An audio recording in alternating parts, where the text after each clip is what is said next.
ఆ రోజు ఏం చెప్పారు? బీసీ లోన్లే, ఎస్సీ లోన్లే, 20 రకాల లోన్లు ఎత్తేసారు. బీసీలకి 30 రకాల లోన్లు ఎత్తేసారు. అవి ఎత్తేసారు, ఎస్టీలకి ఎత్తేసారన్నారు. ఈ 2 ఏళ్లలో ఎంతమంది దళితులకి మీరు స్కీములు ఇచ్చారు? ఎంతమంది బీసీలకి స్కీములు ఇచ్చారు? ఎంతమంది గిరిజనులకి మీరు స్కీములు ఇచ్చారు? చెప్పే సాహసం మీరు చేయగలరా అని అడుగుతున్నా. లేవు. ఏం చేశారు ఇవాళ? అమరావతి పేరుతో ఈ రాష్ట్రానికి గుదిబండగా అమరావతిని తయారు చేశారు. మావిగనంటే తప్పు అన్నారు. ఆయన డిఫాక్టో రేపో మాపో రేపు ఎక్కుతాడు, మాపు ఎక్కుతాడు, ఎల్లుండి ఎక్కుతారని చెప్పి ఓకే అందరూ ప్రగల్భాలు పలుకుతున్నారు ఎమ్మెల్యేలు అందరూ. అంటే చంద్రబాబు నాయుడు అయిపోయాడు, ఇక పనికిరాడు, మాకు లోకేష్ రావాల్సిందే, లోకేష్ ఎక్కుతాడు, రేపు ఎక్కుతాడు, మాపు ఎక్కుతాడు అని ఆఖరికి చంద్రబాబు నాయుడు కూర్చున్న డయాస్ నుంచి మాట్లాడుతున్నారు. ఇక నువ్వు దిగిపో ఆయన ఎక్కుతాడు, ఇక నువ్వు దిగిపో ఆయన ఎక్కుతాడు. ఆయన మాట్లాడతాడు. అంటే బెంతాహై అంట. బెంతాహై జగన్మోహన్ రెడ్డి గారు మావిగన్ అంటున్నాడు, బెంతాహై అంట. ఇప్పుడు జగన్మోహన్ రెడ్డి గారు బెంగళూరు, తాడేపల్లి, హైదరాబాదు బెంతాహై అయితే మందేంటి అంటున్నా? మందడం హైదరాబాదు, సింగపూరు కాదా? సింగపూర్ ఎన్నిసార్లు వచ్చారు? కనీసం ఇక్కడ విమానం ఎక్కి ఏ దేశం వెళ్తామని కూడా చెప్పలేనటువంటి దౌర్భాగ్య స్థితిలో, దిక్కుమాలిన స్థితిలో మీరున్నారు. ముఖ్యమంత్రి గారు కానీ, ముఖ్యమంత్రి గారి కొడుకు కానీ అమరావతిలో దోచుకోవటం, తీసుకెళ్లి సింగపూర్లో దాచుకోవటం. ఇప్పుడు కొత్తగా సింగపూర్ బ్యాంకులని సాలండి ఎక్కువైపోయింది అన్నట్టున్నారు. పిట్స్బర్గ్. ఈ డ్రామాలు చూడలేక చేస్తారు. 2 ఏళ్లలో మీ డ్రామాలు తప్పితే ఏముంది? ఈ రాష్ట్రానికి ఒరిగింది ఏంటని అంటున్నా. సైకిల్ ఎక్కి తొక్కుతా అంట ఒకళ్ళేంటి, చాలామంది తొక్కుతున్నారు సైకిళ్ళు. ఇదే మామూలుగా ఇది ఒక వ్యాధి లాగా ఉంది, మానసిక వ్యాధి. సైకిల్ ఎక్కి తొక్కటం. సైకిల్ ఎక్కి తొక్కుతున్నారు సరేలే, వాళ్ళు తొక్కుతున్నారు సరే. చంద్రబాబు నాయుడు గారు, లోకేష్ నాయుడు గారు, పవన్ కళ్యాణ్ గారు విమానాలు ఎక్కడం ఆపారా అని అడుగుతున్నాను. మోడీ గారు ఏం చెప్పాడు? విదేశాలకు వెళ్ళబాకండి రా బాబు అని చెప్పాడు. మొత్తం ఎవడాగాడు అంటున్నాను. ఎవరాగారు మీలో విదేశాలకు వెళ్ళటం? రేపో మొన్న వెళ్ళొచ్చాడు, రేపో మాపో వెళ్తున్నాడు, మళ్ళీ తర్వాత నాన్నగారు అబ్బాయి గారు ఇద్దరు వెళ్తారంట. సొమ్ము ఎవరిది అంటున్నా. సింగపూర్ ట్రైనింగ్ అంట. ఎన్ని కోట్ల రూపాయలు పారబోసారు.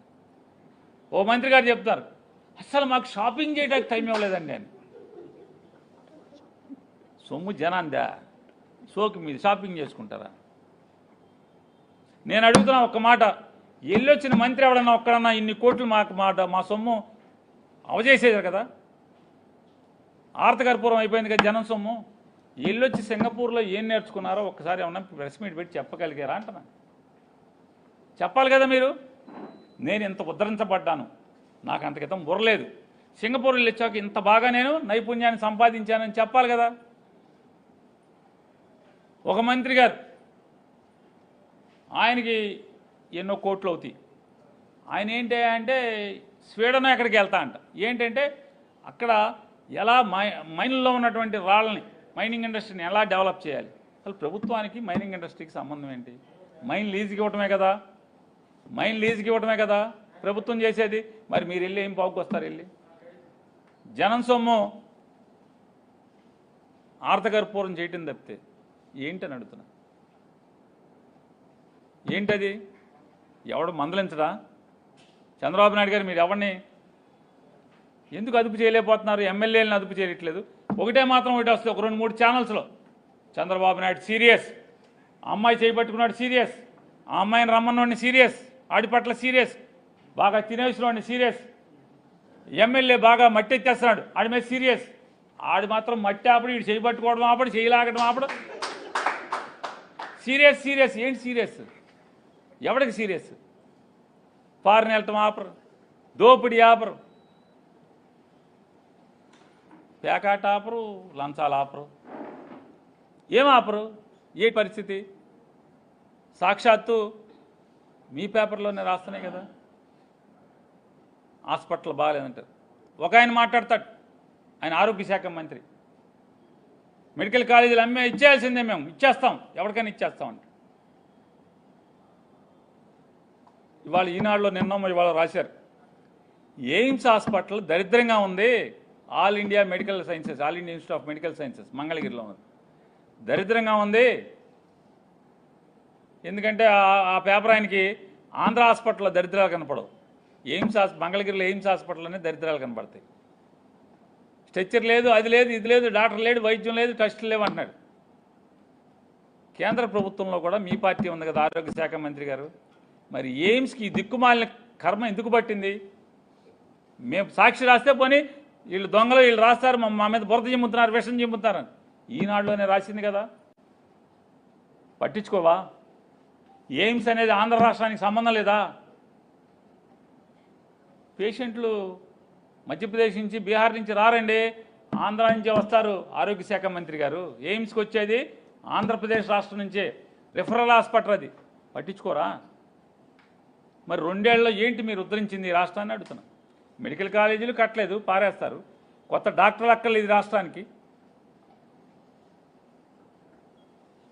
ఇవాళ పెట్రోల్ రేట్లు పెరిగితే విచ్చలవిడిగా అసలు మామూలు చీటీ పాటే. వెనకటి రోజుల్లో చీటీ పాటలు ఉండేవి, మార్గదర్శిలో ఉండేది, లేకపోతే శ్రీరామ్ చిట్స్లో ఉండేవి, ఇంకా చాలా చిట్లు ఉన్నాయి ఇప్పటికీ ఇవాళకి కూడా. అందులో కూర్చుని పాట పాడుకుంటారు. నా పాట 14,000, నా పాట ఇట్లా. పెట్రోల్ డీజిల్ రేట్లు చీటీ పాట పాడినట్టుగా రోజు 2 రూపాయలు. ఇవాళ పొద్దున్నే పేపర్ చూడంగానే మీడియా గ్రూప్లో వస్తాయి. ఇవాళ 93 పైసలు, ఈరోజు 2 రూపాయలు బాటా రేట్లు, 2 రూపాయలు 80 పైసలు. అంటే ఒకసారి పెంచితే ఇలా పేక్ వస్తారు జనం అని అర్థం అవుతుంది. కాబట్టి స్లోగా కొడతారనమాట, స్లోగా. మామూలుగా సిగ్గు లేకుండా చంద్రబాబు నాయుడు గారి పార్టీ, పేరు నానిగాడు అప్పుడు మాట్లాడాడు, మాకేం సంబంధం.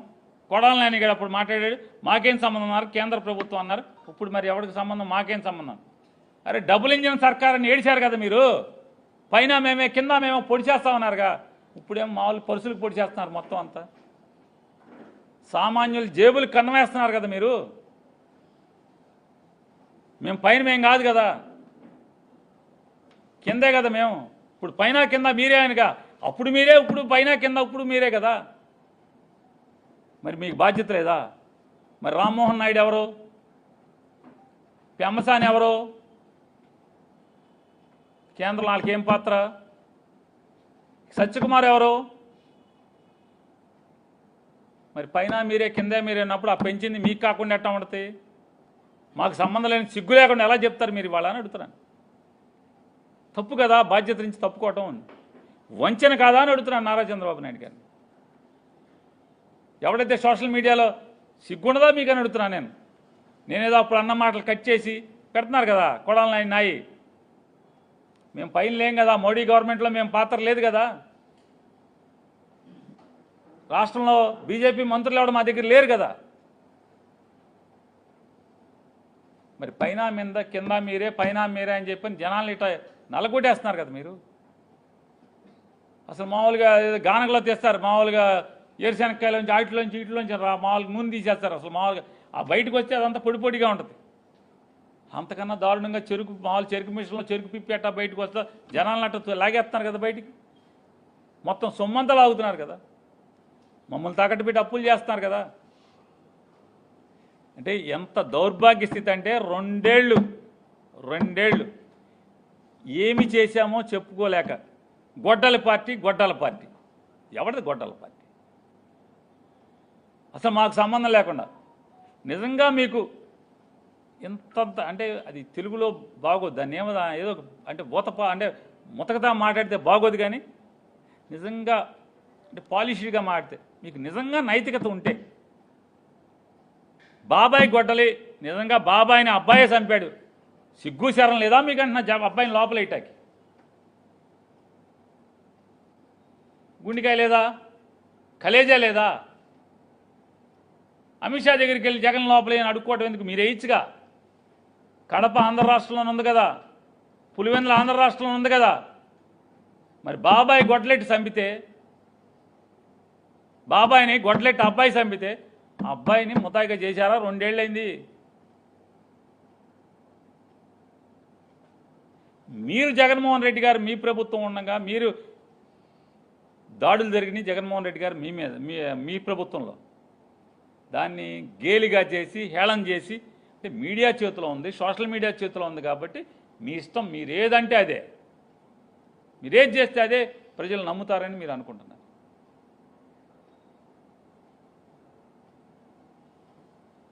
నిజంగా గొడ్డల పార్టీ సంగతి నిజం మీరు ప్రూవ్ చేయాలి కదా.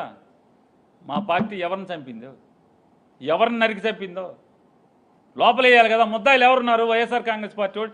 ఎవడు మేము చంపి వేశారు? మీరు మమ్మల్ని ఎవరిని వేశారు? జగన్ గారిని వేశారా? ఎవరిని వేశారు? నీచంగా మీరు ఇంకా దిగజారి మాట మాటకి బాబాయ్ గొడ్డలి అంటారు. మీది కదా తండ్రి కొడుకులది తడిగొడ్డల పార్టీ. మీ తడిగొడ్డ పార్టీ కాదా అంటున్నా. తడిగొడ్డలతో గొంతులు కోసే పార్టీ మీది. రామారావు దగ్గర నుంచి, పిల్లనిచ్చిన మామ దగ్గర నుంచి, ఓట్లేసిన జనం దగ్గర నుంచి, మిమ్మల్ని నమ్ముకున్న వాళ్ళ దగ్గర నుంచి, కార్యకర్తల దగ్గర నుంచి, జెండా మోసిన కార్యకర్తలతో సహా తడిగొడ్డలతో గొంతులు కోసే పార్టీ మీదా కాదా? మీ తడిగొడ్డ పార్టీ కదా. మీరు తడిగొడ్డ పార్టీ అయ్యండి, మళ్ళీ ఇంకా మమ్మల్ని గొడ్డల పార్టీ అన్నమాట. మీరు ప్రభుత్వంలో ఉన్నారు, మేము లేం కదా ప్రభుత్వంలో. మరి జగన్మోహన్ రెడ్డి గారు ఇన్ని గొడ్డల హత్యలు చేసి ఉంటే ఎందుకు మీరు చర్యలు తీసుకోవట్లేదు? లోపల వేయలేకపోతున్నారు. మీ దగ్గర ఆధారాలు ఉంటే వేయాలి కదా. దేవుడు సిగ్గట్లేదు అసలు మీకు. అసలు నిఘా వర్గాలు చెప్తే ఆయనేమో పడుకుంటాడు వెళ్ళి. ఇప్పటంలో గవర్నమెంట్ స్థలంలో ప్రహరీ గోడ కొడటానికి రోడ్డు వైడనింగ్లో అని చెప్పని, రోడ్డు వైడనింగ్లో ప్రభుత్వ స్థలంలో ప్రహరీ గోడ కొడతంటే టాప్ ఎక్కి మరి ఊరేగుతావు. ఏమయ్యా, నీ కోసం 10 ఏళ్ల నుంచి నానా గడ్డి కరిచి చెమటోడ్చి రూపాయి సంపాదించుకున్నటువంటి, నీ కోసం ప్రాణాలు పెట్టినటువంటి జనసేన కార్యకర్త ఇల్లు దుర్మార్గంగా మా ఊళ్ళో మంత్రి కుల రవీంద్ర లంచం ఇవ్వలేదని పడగొడితే రావా అని అడుగుతున్నాను. టాప్ ఎక్కి రావా? మా ఊరు టాప్ కాదు కదా అసలు. మామూలుగా ఎక్కడికి విమానం పైన ఎక్కి రావాలి కదా, విమానం మీద ఎక్కి రెక్క మీద ఎక్కి రావాలి కదా మా ఊరు. రారా మీరు? అంటే ఓట్లు వేసుకునేప్పుడు మాత్రం ఏది కావాలంటే అది వాడుకుంటాకి, 2017లో చచ్చిపోయినటువంటి అమ్మాయి కోసం, ఆ అమ్మాయిని 17లో జగన్ సీఎమ్మా? మీ ప్రభుత్వం, పవన్ కళ్యాణ్ ప్రభుత్వం ఉంది కదా. సుగాలి ప్రీతిని ఎంత అడ్డంగా వాడుకున్నావు.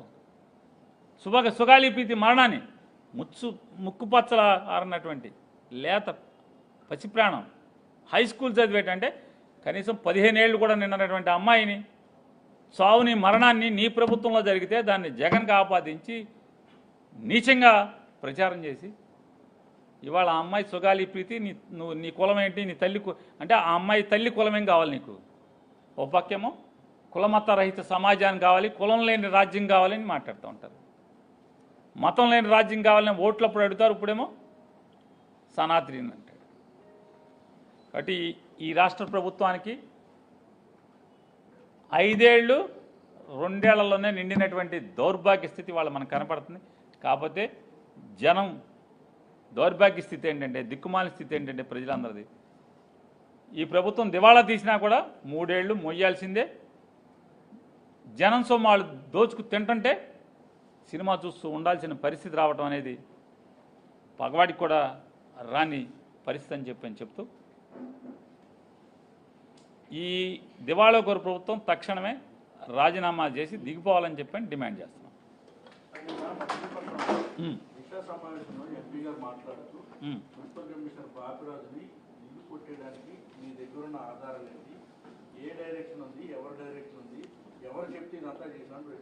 దానికి కౌంటర్గా కూడా ఆయన ప్రెస్ మీట్ పెట్టారు.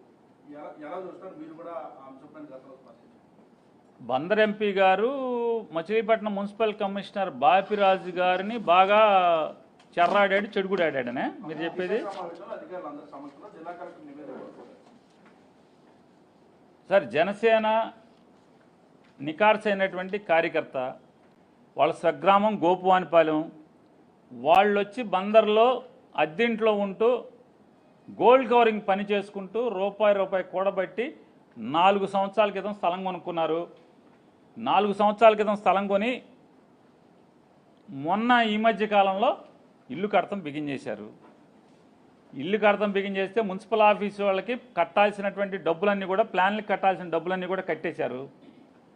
కానీ కొల్లు రవీంద్ర గారికి బ్రోకర్గా ఉన్నటువంటి ఒక మనిషికి లంచం అడిగారు, గజానికి ఇంత డబ్బులు ఇవ్వండి, 5,000 10,000 ఇమ్మని అడిగారు. వాళ్ళు మేము జెండా మోసాం, ఈ గవర్నమెంట్ రావటానికి ఎమ్మెల్యే గెలవటానికి మా ఆహర్నిశలు పగలు రాత్రి తేడా లేకుండా మేము పనిచేసాం కాబట్టి మేము డబ్బులు ఇవ్వము అని చెప్పారు. వాళ్ళు ఇల్లు మొదలెట్టుకున్నారు.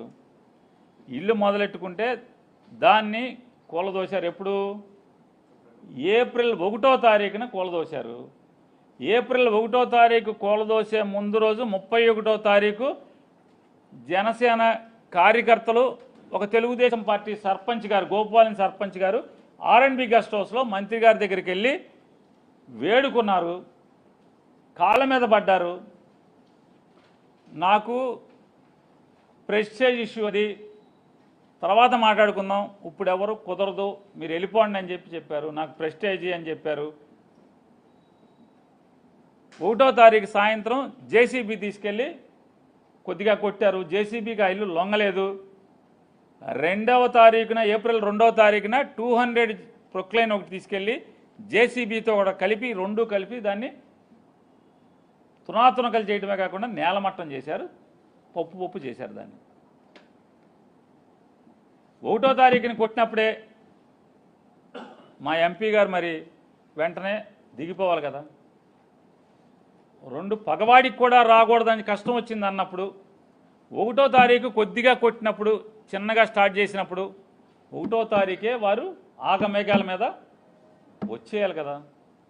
వచ్చి 2వ తారీఖు పొద్దున్నే జిల్లా కలెక్టర్ని, ఎందుకంటున్నానండి, జిల్లా కలెక్టరు మున్సిపల్ పాలకవర్గం ఎన్నిక కాబడినటువంటి పాలకవర్గం మార్చి 17 19 టర్మ్ అయిపోయింది, దిగి ఇంటికి వెళ్ళిపోయారు. జిల్లా కలెక్టర్ గారు బాలాజీ గారు మార్చి 18 నుంచో 17వ తారీఖు నుంచో సబ్జెక్టు కరెక్షన్ డేటు ఆయన బాధ్యతలు తీసుకున్నారు. స్పెషల్ ఆఫీసర్గా జిల్లా కలెక్టర్ ఉన్నాడు. నిజంగా ఆయన నిలదీస్తే ఎవరిని నిలదీయాలి?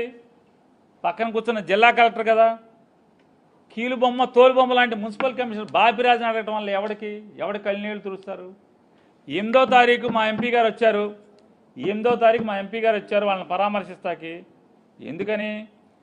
జనసేన కార్యకర్తలు, జనసేన వాళ్ళు ఎవరైతే ఉన్నారో కూటమికి మోసారో పల్లకిని, వాళ్ళందరూ రివర్స్ అవుతున్నారని తెలిసి 2వ తారీఖు జరిగితే 3వ నేలమట్టం చేస్తే 8వ తారీఖు వారు వచ్చారు. డబ్బులు మొత్తం నేను భరిస్తానని చెప్పారు.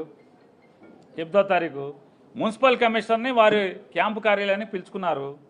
మున్సిపల్ కమిషనర్ గారిని క్యాంపు కార్యాలయాన్ని పిలుచుకుంటే మున్సిపల్ కమిషనర్ గారు ఏం చెప్పారు? సార్, మంత్రి గారికి అంతా తెలుసు, నేను ప్లాన్ ఇవ్వలేను, ఇస్తావా నువ్వు ఇవ్వా అంటే మంత్రి గారితో మాట్లాడి మళ్ళీ వస్తాను సార్ అని లేచి వెళ్ళిపోయాడు కమిషనరు. మరి ఏం చేయాలి? మంత్రి గారితో మాట్లాడాలి కదా. మంత్రి అవసరమైతే మంత్రి గారు ఇంటికి వెళ్ళాలి కదా.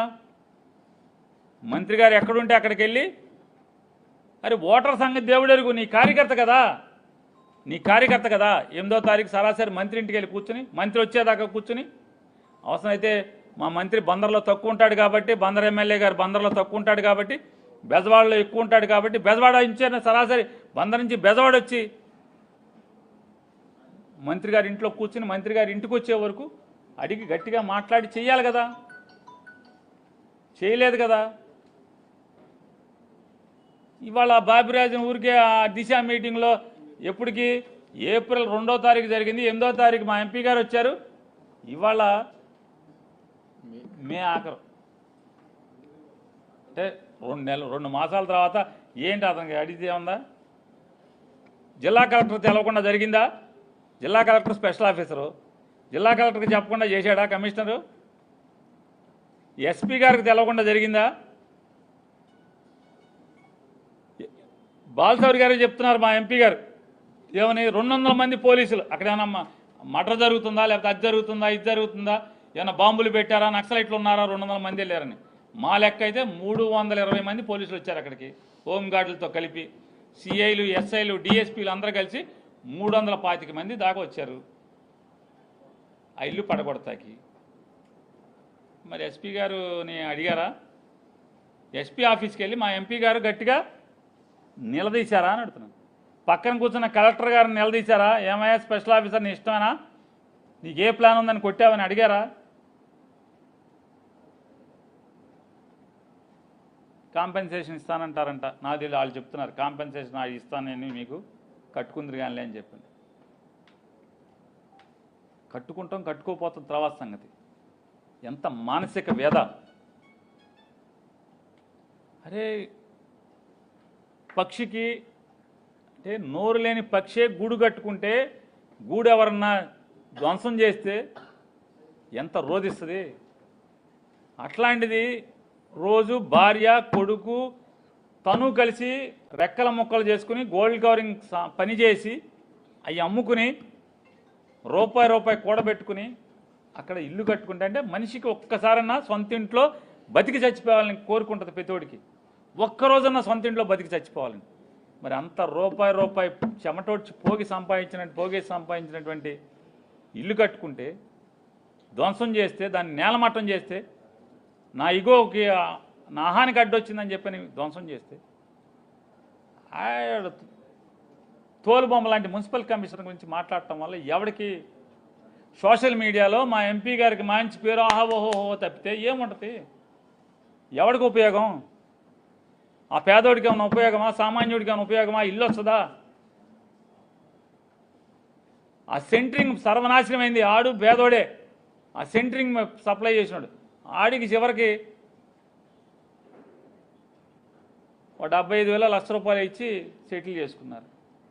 ఆ సెంటరింగ్ కూడా ఏమైపోవాలి? వీళ్ళు మానసికంగా ఎంత చచ్చిపోవాలి? ఒకటి ఈ రాజకీయ డ్రామాలు కట్టిపెట్టి మేము కొల్లు రవీంద్రని డిమాండ్ చేస్తున్నాం. ఏ ఇంటికి నీకు ప్లాన్ ఉంది? ఏ ఇంటికి ప్లాన్ ఉంది? బందరకోటలో దాదాపుగా 10 కోట్లు పెట్టి కొత్తగా మహల్ కట్టారు. ఆ స్థలానికి డాక్యుమెంట్ ఉందా? లింక్ డాక్యుమెంట్ ఉందా? ఆ బిల్డింగ్కి ప్లాన్ ఉందా? చెప్పండి సార్. లేదు కదా. మీరు అనేక దుర్మార్గాలు మీ పదవిని వాడి చేపల మార్కెట్ నానుకుని ఒక ఆర్యవైశ్యుడిది మీరు లాక్కున్నారు దౌర్జన్యం అంటే తుణవ పడమ ఇచ్చి వాళ్ళకి ఇష్టానికి వ్యతిరేకంగా. అలాగే తాండవ కృష్ణ వాళ్ళది తీసుకున్నారు, వాళ్ళకి ఇష్టానికి వ్యతిరేకంగా చెరబట్టారు. సరే చెరబట్టారు, ఏదో చేశారు, రూపాయికి 10 రూపాయలు ఇచ్చారో 30 ఇచ్చారో. అక్కడ మేఘాలను తాకుతూ కడుతున్నటువంటి బిల్డింగ్కి ప్లాన్ ఉందా అని అడుగుతున్నాను. మీది ఎవడు కొట్టాలి? మరి మీది ఎవరు కొట్టాలి?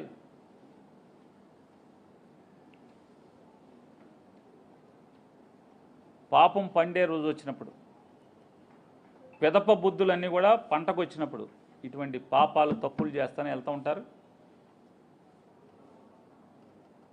శిశుపాలుడి తప్పులు శ్రీకృష్ణుడు లెక్క పెట్టినట్టు ఆంధ్ర రాష్ట్ర ప్రజలు కొల్లు రవీంద్ర దగ్గర నుంచి నారా చంద్రబాబు నాయుడు వరకు ఈ 2 సంవత్సరాల్లో చేసిన ప్రతి పాపాన్ని శ్రీకృష్ణుడు లెక్క పెట్టినట్టుగా లెక్క పెడుతున్నారు. మీ పాపం పండే రోజు ఎప్పుడు వస్తుందా అని ప్రజలు ఎదురు చూస్తున్నారు. కాబట్టి ఇక భగవంతుడే చూసుకుంటాడు మీరు చేసిన పాపాలనేది.